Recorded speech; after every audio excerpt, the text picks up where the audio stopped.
going on YouTube? Welcome to another video. Joining me here for a leg workout. Starting off with a bit of a different angle here. But again, same old, same old. We're doing some form of an SSB.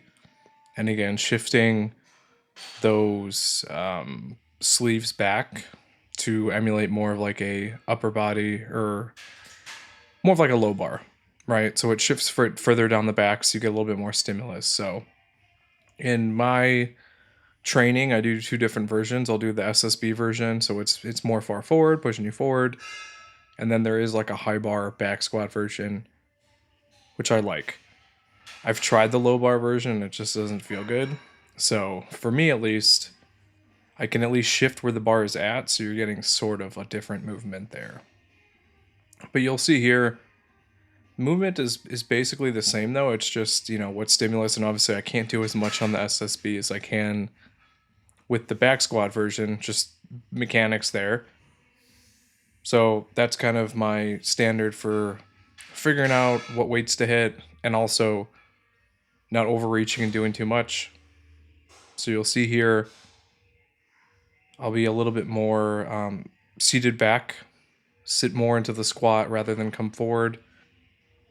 And that tends to be, a stronger squat position for most people. The more quad and upright mobility required, generally the less amount of weight you're going to do. And that's just because that weight is pushing you forward, so you have to counterbalance sitting back.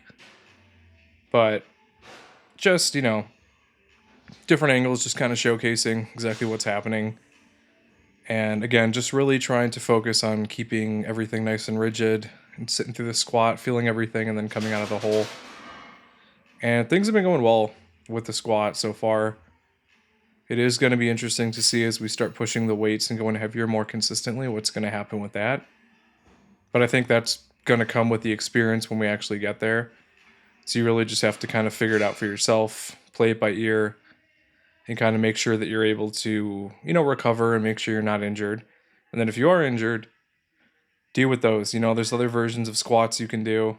The belt squat is something that I've got as a backup if anything were to happen to my normal squat. That's just a squat mechanic that you can get a lot of reps on, and you can change the level of difficulty. There's different holes and pins in the belt squat, which we were doing before, which you can maneuver to make it pull you more forward and make it a little bit more difficult lift. So just really depends. But moving on to deadlifts here. And I've been intermixing with the beltless and then belted. And belted always feels better from a performance-wise way. Less obstructions when I'm deadlifting. When I wear the belt, though, it's like hitting a roadblock, like if you drive really fast over a speed bump when I get to lockout, which is my weakness here. So whenever I can do beltless, I will prefer to go beltless, and I just try to make sure I'm nice and rigid. On those heavier lifts, I do feel comfortable using the belt, though, and I do feel more secure.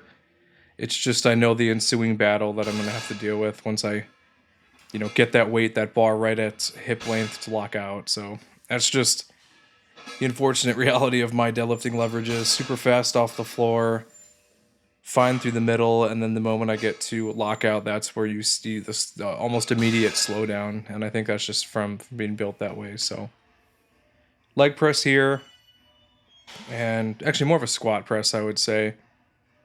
But just doing what I can. There's a lot of me in the way, though, so it's very hard to it's very hard to get full range of motion. If I could, my legs used to go all the way into my chest, but there's a little bit of an obstruction there, as you can see. And yeah, I do what I can, and I've consistently came back to leg press to try and have an alternative. I think what I may do is single leg press. It's going to take a little bit longer, but I'll be able to use less weight and get a little bit more, I guess, structure and range of motion.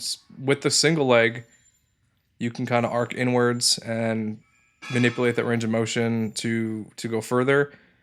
When you're doing this in the bilateral way and you've got, your legs attached and your hips, there's only so much you can do based off of that. So we shall see. For me, I always like to feel, the longest range of motion, move the most amount of weight through it. I think that's the best bang for your buck. And you're just sometimes limited by mobility. So It's really up to you to kind of figure out how you want to address that. There's different machines I can use. And as I've gotten bigger, I've just gotten more voluminous. So the range of motion on leg press has gotten harder to control and to be able to extend. And that's why I think I can do so much on the leg press, though. It's artificially shortened range of motion, and you just kind of have to just deal with it. You know what I mean? So it is what it is, but we're squatting and deadlifting, so the leg press is not even necessary. I like it as a tertiary movement to those, to be able to get some extra work in there. And obviously, I guess quaternary would be the term now, when we're doing our isolation stuff, just based off of how we're training. This is kind of the cherry on top of everything. You've kind of worked everything out, done all the strength stuff, and this is just really to really dial in and refine everything else, every muscle along the way. So especially with legs, it's hard to find that connection. It's hard to get, a pump in the lower body, unless you're doing like, high rep, super concentrated like leg extensions, leg curls. It's very hard to kind of get it with compound movements. All right, moving on here to our back day, starting off with rows, and these are starting to feel good again. Every now and then I'll go through some difficult time with rows where something just feels like it's inefficient. So I've kind of shifted. I've moved my stance closer to the bar, almost emulating a deadlift. You can see how there is a slight arc to when I'm rowing, but I find the more upright I am, or not the more upright, the more, straight the line is, the more efficient I am at pulling. And these 315 rows are looking a lot better here. And obviously these are hybrid rows. These are not strict rows because we are breaking from the ground. There go my Bose headphones again. I've got another gripe with them when it comes to training. But for me though, I like emulating movements that give me drive and power. And for me, I've always been strong at coming off the floor. And so I like to lead with a power movement whenever I'm doing any sort of workout, to get that strength threshold, to be able to adjust myself to anything there. So you'll kind of see here, as we're kind of shifting in, 315 is, I've done more before, but it's been rebuilding those mind connections to pulling. And there go my headphones again. I think that's the third set in a row they've fallen out. So shout out to Bose there for an inefficient fit. And then I'm just like, I'm not dealing with this. So got to finish lifting. That was kind of a little bit of frustration there. But anyway, those rows are done. They're getting more refined. We're coming back. Honestly, this has taken way longer than I thought after the injury, but I am getting my confidence back, and every now and then there's some aches and pains in the area.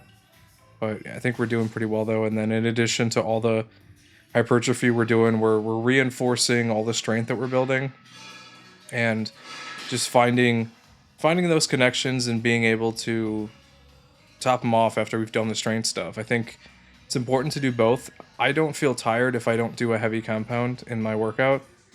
If I just do bodybuilding stuff all day, I don't feel that effort. I don't feel that that fatigue, essentially, which doesn't mean anything. It just means that you're training in a strength threshold. But I tend to train into the evening.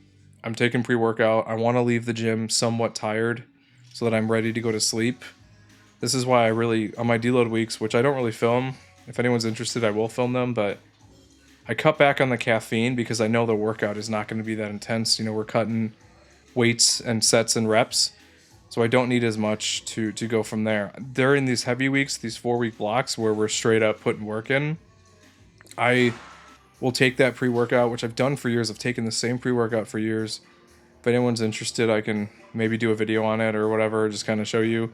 Not necessary, but the mental acuity I get and the consistency and no crash is why I've stuck with it almost my whole training career. And if it works for you, it works for you. Coffee and stuff, just straight caffeine doesn't work. The synergy of, properly formulated pre-workouts is a thing of beauty.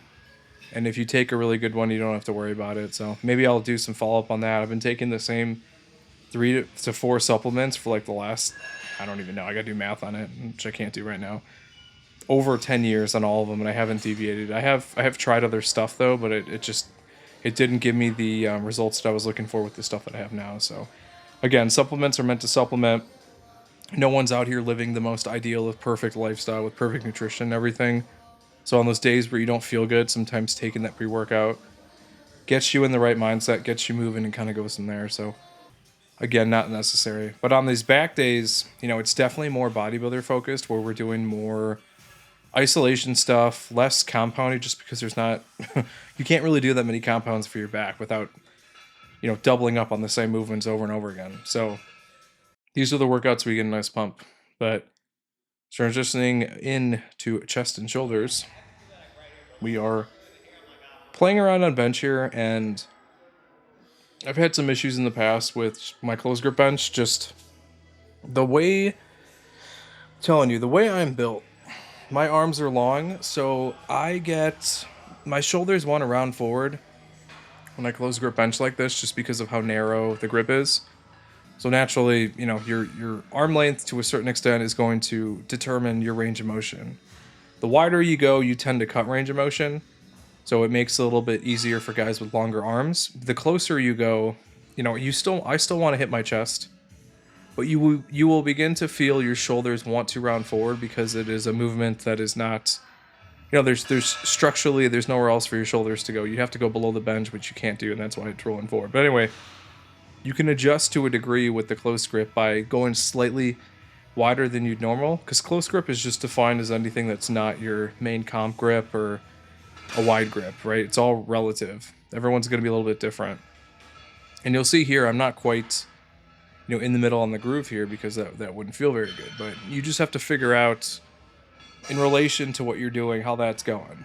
And what you'll see here in a moment, on and off, I've done these just to try to see if it's something that I want to do. And it's a Swiss bar or a football bar. And you can see it's a different handle positioning, and they've got different areas. And there's a little bit more balancing to go on, because it's not a bar that's moving perpendicular across your grip.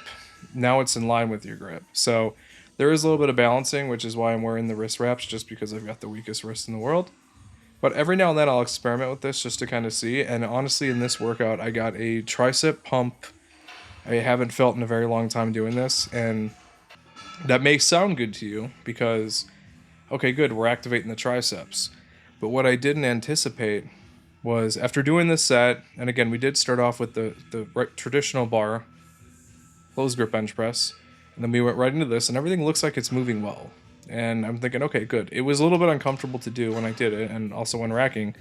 But when I came to flat dumbbell bench press, my left arm, which is the arm where I had the bicep tendon tear, it looks fine here. I felt totally not secure in this. I didn't feel tightness. I didn't feel tension. It felt very strange benching. Like, it just did not feel right. So whatever I activated in that tricep threw off these future sets here. So then I had a question of, okay, well, maybe it's just a one-time thing.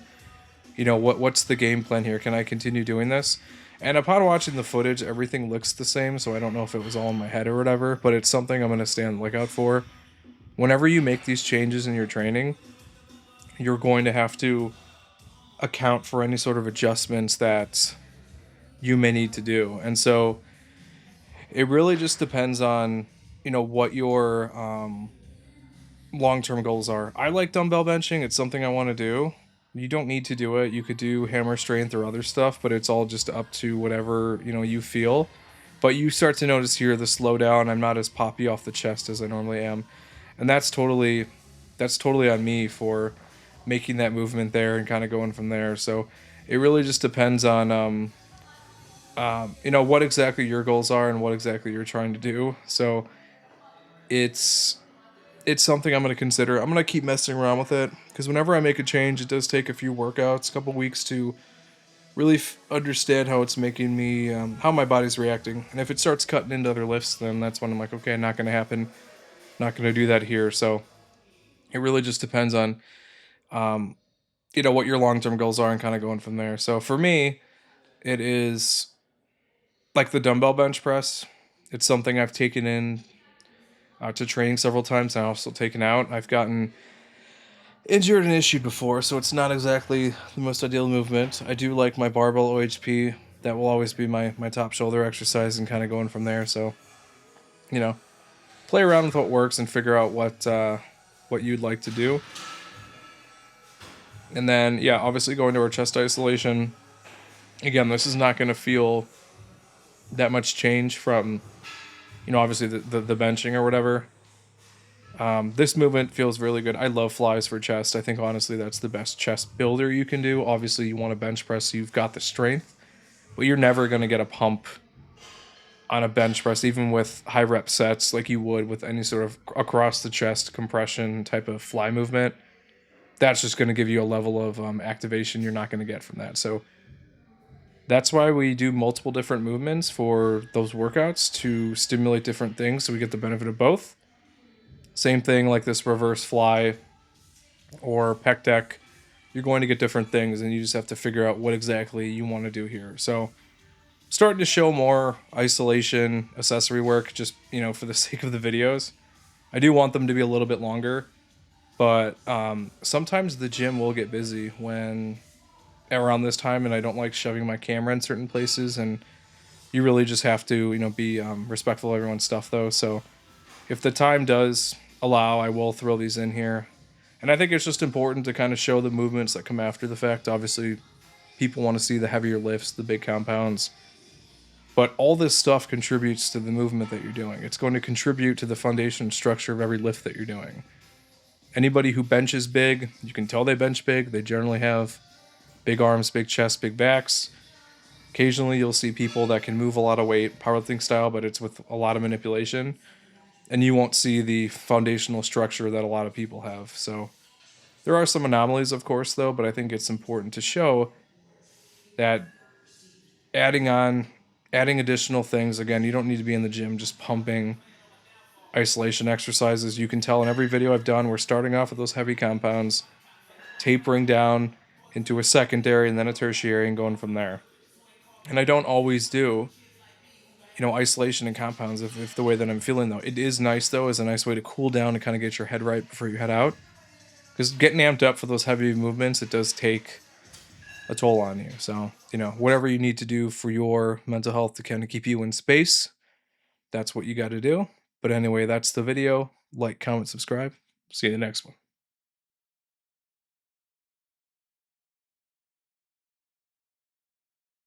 Thanks for watching the latest video. If you want to help support the channel, I actually own my own wet shaving and grooming e-commerce website where everything's handmade by me. It's www.apexsoaps.com, and you can get a 10% off code using wet shaver. We've got some cool scents here. We've got some Coca-Cola scents, a horchata scent, traditional barbershop, just some really cool stuff. And you can purchase samples or you can buy the whole set. If you have any questions, feel free to reach out via email. Be quick to respond. Thanks for watching.